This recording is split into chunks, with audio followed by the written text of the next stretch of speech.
My name is Hubler, and I'm going to talk about some heat we obtained in 2017 at the Skinner Institute. But before I begin, I want to thank the organizers for allowing me to give this talk as an oral talk, and to thank them for the invitation to do this, but also to express my regret in not being able to be in China interacting with colleagues from around the world and the Chinese colleagues. And I'm reminded of a wonderful visit I had to China some years ago when I went to a surface modification of materials by Ion Beam's conference outside of Beijing. And I was a guest of the late and great Professor Li Hengdi at Tsinghua University, and also hosted me Dr. Xiaoxing Liu from Shanghai Institute of Metallurgy. And it was a wonderful, wonderful trip. And my wife had a great time because her grandmother was Chinese, and so she had some coming home kind of visit. And finally, I want to say hello to my long-term friend Tishan Wang from Lanzhou. I believe he's at the conference, or at least giving a talk at the conference. And Tishan, notice I have on my Lanzhou University tie. With that said, let's go to the next slide. This shows a schematic of the cell and ultrasound calorimeter. There's a palladium cathode foil, platinum wire anodes inside this fused quartz cell or bottle holding the electrolyte. There's a outside water jacket, and outside of that are these ultrasonic sensors, which were used to impart ultrasound pulses through the water jacket into the cell. That was not used, again, in this experiment. This was a mass flow calorimeter, so we had a T in going into these coils and T out, and going back to a mass flow meter and a constant temperature bath to maintain T in constant. And with that mass flow system, the power out is a constant times that mass flow times T, the difference, in T out minus T in. There's also a temperature sensor in the water jacket and a temperature sensor adjacent to the cathode in the cell, and a temperature sensor in the incubator, which was used to control the ambient, and of course a temperature sensor in the ambient. So the measurement electronics, we measured current and voltage at 50,000 hertz, and they were averaged and reported out at 1 hertz. And LabVIEW measured mass flow, 6 temperature sensors, and the cathode resistance, all at 1 hertz. This slide is a picture of this calorimeter and cell in the cabinet. This is the calorimeter housing. You can see the mass flow coil inside, and this is the cathode with the platinum wire anodes, and it shows it inside the bottle. Here, this was an open system. Here's a photograph of the system inside the incubator, and the middle photograph is the housing showing the mass flow coils and the transducers, and then one on the right shows the 4 platinum wire anodes and the cathode inside then put inside this electrochemical bottle. In the experimental setup, we had a stretched palladium cathode, 100 millimeters by 8 millimeters by 100 microns. So there was tension on it to avoid crinkling of the foil cathode in case deformation would release the palladium nanoparticles from the surface that were deposited on it. The electrolyte was 0.1 molar lithium OD and H2O, not D2O, platinum wire anodes. We did 4-point probe resistance. The ultrasonic transducers were inactive during the run. The nanoparticles were normally 9 nanometer, added to the electrolyte that turned it black in color. The electrolyte became transparent within 2 days from the time of electrolysis beginning, as the palladium nanoparticles plated out on the cathode. For details on how to produce these nanoparticles, we refer you to this patent, US patent here. You have a micrograph here of the palladium nanoparticles. These are averaging 9 nanometers. Obviously, there's some distribution of plus or minus a couple of nanometers in the sizes.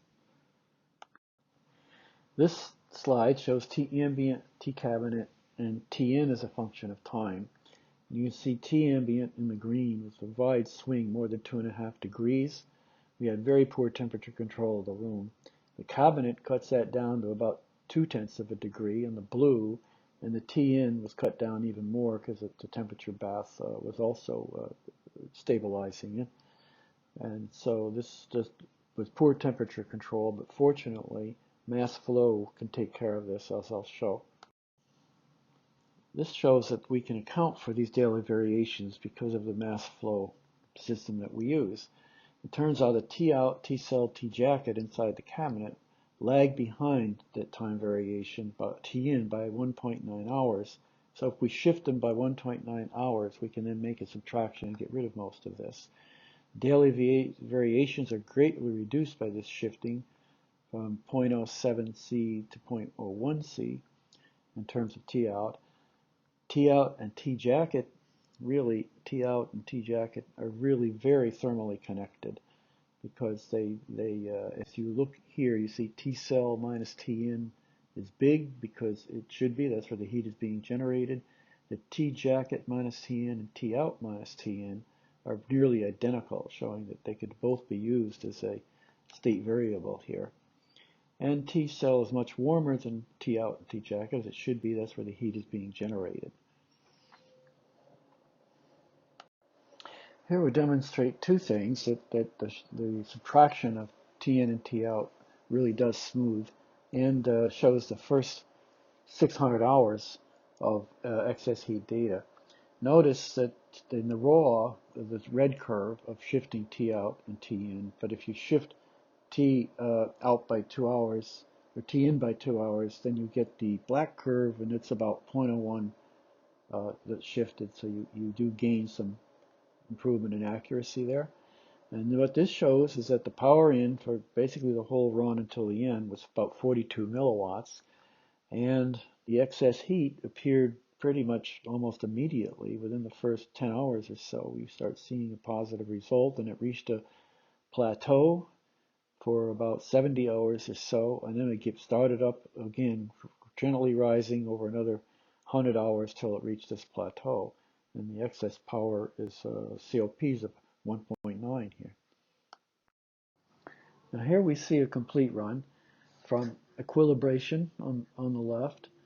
Red is the excess heat, T in, T out minus T in, for 1400 hours to here, and then the input current was manipulated in this area. Green is the input power, and you see it was dropped down, up again, and then back down, and you see this thermal response to it here. The blue curve is for illustration, is T cell minus T jacket, and showing that it's highly correlated. The daily variation is just entirely removed from this.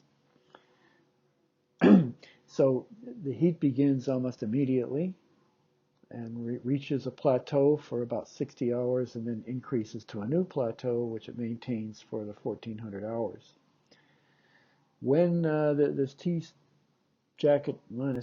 cell minus T jacket drops down, because T cell drops down, and you can actually see the actual raw data here, in which you see some heat because the charging current is still on, but the main point being here, when everything is shut down, is zero current. You're maintaining a temperature in both of these, T cell and T jacket, indicating there's some heat being generated even though the power is completely off. So all of these temperature sensors indicated there is some heat. There was 90 milliwatts seen in all the sensors, and we had 453,000 joules over 58 days released, and heat after death for 100 hours. This black line is where all the temperature sensors dropped to after the experiment was taken apart. This plot shows the resistance in terms of R over R0 versus time, and it was very constant during all the run until it started turning the power off, where it deloaded here. And note that it loaded up to 0.7 in 30 minutes at the start of the experiment and stayed there. And so 0.7 is what we think was the loading during this whole run. This plot shows the excess power for the complete run, with the incident power subtracted off, and this is an open system. And you see that it basically goes to around 90 milliwatt average during the whole time. And even when we started manipulating the input current, and for the last 100 hours, the excess power remained. And then all these temperatures returned to their pre-1 values after we removed it from the cell. This is a photograph of the cathode and anode right after removal. You see these very unusual deposits on the cathode, which we really don't see most of the time. And this also indicates that this cathode was under tension, though you don't see it crinkled up, as in most of the time in these experiments. So conclusions, this mass flow calorimeter provides a method to accurately overcome these daily temperature variations, and the daily variations are substantially accounted for by subtracting the time-adjusted T-in temperature. The D over PD ratio was about 0.7 until the last 200 hours. Electrolysis current was 25 milliamps, which corresponded to about 0.48 watts during the entire run. And the cathode loaded to like 1.92 in 30 minutes. So evidence that the calorimeter was working as expected is T cell exceed T jacket and T out, as it should for heat generated at the cathode. The T jacket, T out lag the T cell in time by about 6 minutes, which you'd expect. And all T out cell and T jacket are all consistently report the heat and make the noise floor about plus or minus 5 milliwatts. So importantly, T cell, T jacket, and T out all settled down to pre-run values after the cathode was removed. So there's a clear excess of 90 milliwatts for a long time, corresponding to 450,000 joules, and there's heat after death for 100 hours after the run was deliberately stopped. And there's unusual deposits on the cathode. So what is different with this system? Well, we had a stretched cathode, the tension on it, to try to prevent the release of 9 nanometer nanoparticles that were deposited from the electrolyte. The electrolyte was H2O and lithium OD. These parameters, we believe, are no guarantee for heat-producing experiment, but they may increase the probability of observation of small amounts of excess heat. So the run reported here was by far our best result.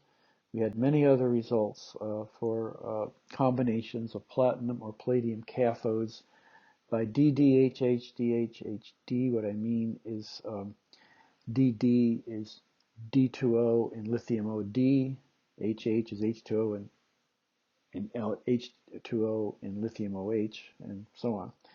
And so many of these were run. Some produced less than 60 milliwatts from a few hours to many days with a COP of maybe 0.2 to 0.6, but many produce no heat at all. HH never produced heat. Heat was observed in isoparabolic mass flow, thermoelectric differential, and helium-4 tight calorimeters in open and closed cells. Other controls on the DD electrolyte but never produced heat was 50 nanometers nanoparticles, 3 gold nanoparticles, magnetically polarized, 50 nanometer iron-coated palladium nanoparticles, and 50 nanometer nickel-coated palladium nanoparticles never produce heat. So that's just a summary of other experiments that were in this line. Now we did do a lot more than less than 9 nanometers. We did a variety of sizes at 9 nanometers and below with very mixed results. And so, however, we have really clear evidence that this system produced excess heat. Thank you.